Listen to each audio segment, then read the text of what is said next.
Hey everyone, it's Gina here. Just wanted to visit a couple topics tonight because they're on my mind. And I've been getting tons of text messages and emails and DMs asking me my opinion on some of these things. So I figured I would at least pop some out and share it with y'all.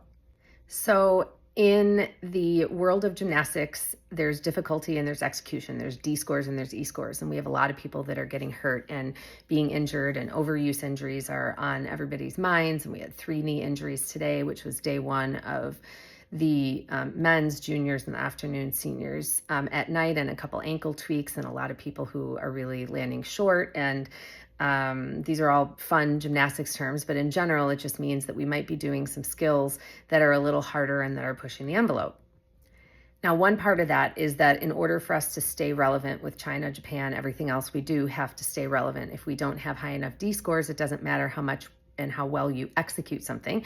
If it's not difficult enough, then if A plus B is always going to equal less than if C is added and C is less than that. So yes, we do have to do that. And we've instilled this D plus bonus system, which is encouraging people to do more. This is just a rule within the US to try to get our developmental or our junior kids that are on national team or vying for national team to start to add more difficulty into their routines. So the interesting part about doing that is that thus, then, therefore, you are having kids try harder things. And there's a big conundrum with this, right? Are they ready? Are the athletes ready? Are the coaches ready? Do the coaches truly think the athletes are ready, right? You can't take ego per se out of that in being an athlete that says, I really, really want to do this skill because it makes me look like I'm a more talented athlete, but then they also want to get good scores. And sometimes if you perform something not well, you get less of a score.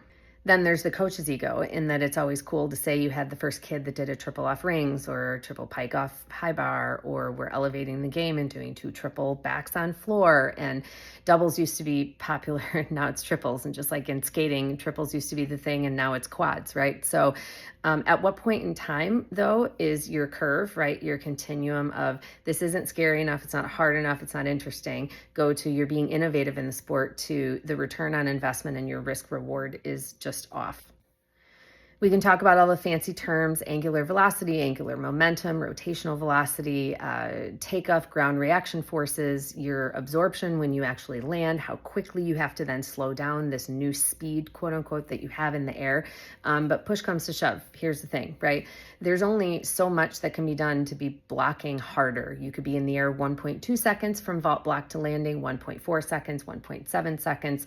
It depends. But if you want to do 3 of anything instead of 2 of anything, you have to go faster to do 3 instead of 2. So 50% more. You go from 2 to 3 in a way that's happening in the same amount of time, essentially. And the facts are that everyone stays in motion until they're not in motion anymore, right? That's Newton's law. And all of a sudden the ground comes and now they're not in motion anymore. So we're trying to teach people how to do eccentric load and how to absorb your landings. But here's the thing, at some point in time, joints and cartilage and muscles and everything works perfect if it's perfect, right? If you're flipping perfectly and you land perfectly and you can open and absorb perfectly. But if you're twisting and your lower body twists maybe 5/8 and your upper body has twisted 100%, or your lower body twists 1 full rev and your upper body is doing 1 1/4, you now have rotational forces that are essentially grinding and driving into the ground, because you don't stop rotating and then float down. You actually kind of rotate while you're stopping.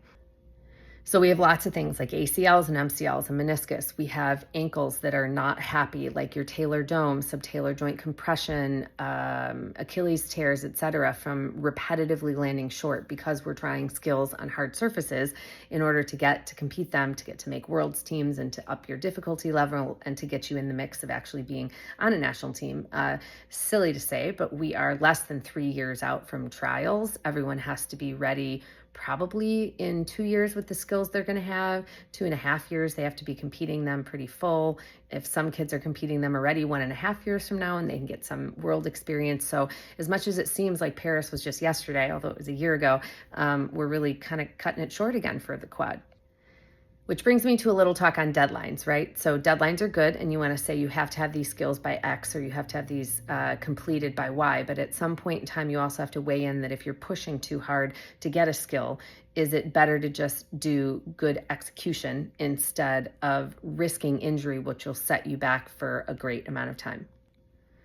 So a lot of the questions people are asking me, I can't take my medical hat off and my coaching hat off and my industry expert hat off, and then also look at understanding how the sport has evolved in decades without actually saying that there's so much responsibility on the side of a coach to say, are you actually ready to do this skill yet? There's a lot of responsibility on the side of the athlete to say, I'm confident enough that I'm going to do it. Then there's stats and math, right? How many times have you balked? How many times do you block for your triple on floor and you pull out into a double, and then your brain gets used to doing that? Do you know exactly where you are in that 1/10 of a second? Can you turn a triple into a double? Can you be dismounting off high bar and know that it just feels wrong and kind of back out? There's a lot of science to that.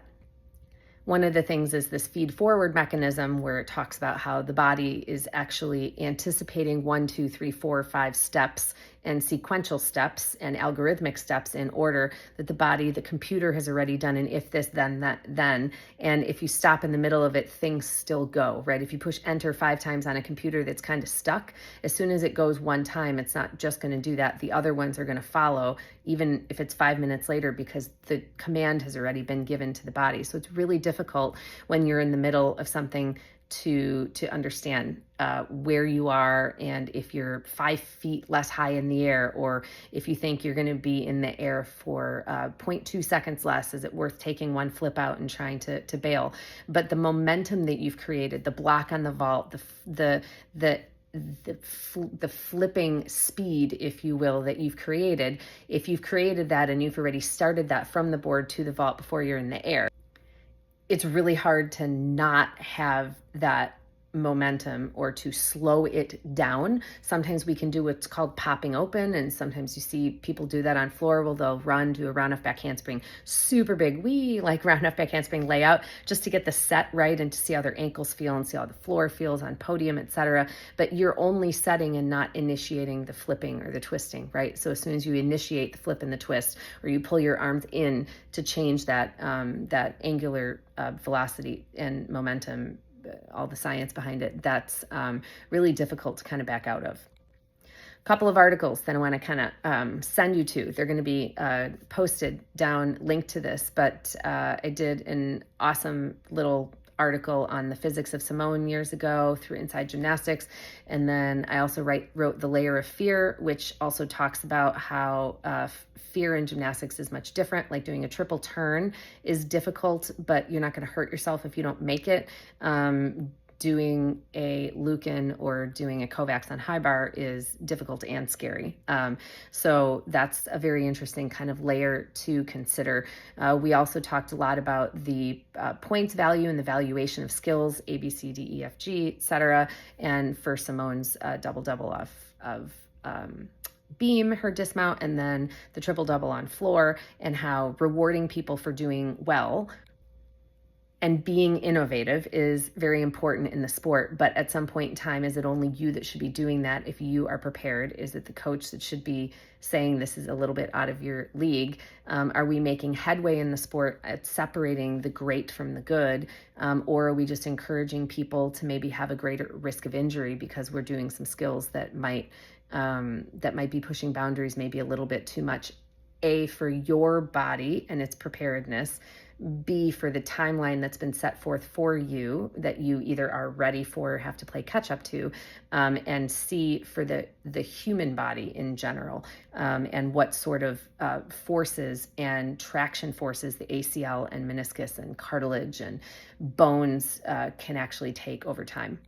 I'm going to do a much longer podcast version of this with a whole bunch of references and some science behind it, but I just wanted to do this little talk back so that everyone can think about that with your eyes on, just that every time a coach puts a routine together and an athlete goes out there, you have to do the risk reward of execution and difficulty from a scoring perspective, but you also have to do it from a health and wellness perspective for you forever, and what skills that you can do well and comfortable and that you have the muscles to be able to actually get through. We'll layer into this overuse as well. The word overuse is so overused. Overuse for a marathoner could be that they go from 25 miles a week to 75 miles a week. Tripling anything is bad. But it can also be for someone who's running 3 miles to go to 9 miles. So sometimes it is about total volume and that there's just some things that are too much. But sometimes it's always about the volume that your body can actually take. Can your body go from working out 2 hours a day to 6? Or are you used to doing a 2 a day, 2 sets of 3 hours a day? And for somebody else, they might go, that's crazy overuse. But for you, you've been doing it for years, and your adrenal system, your nutrition, psychology, blood chemistry, everything can handle it. Okay, enough on this. We'll reach different topics tomorrow, but make sure you pop down into the link and review some of these other articles, which have some really good explanations of what we're talking about when we're increasing things like your Tango double pikes and triple backs off of high bar and rings and all the other things that are just pushing some really big limits on what the human body, your body, and your mind can actually tolerate. See you later.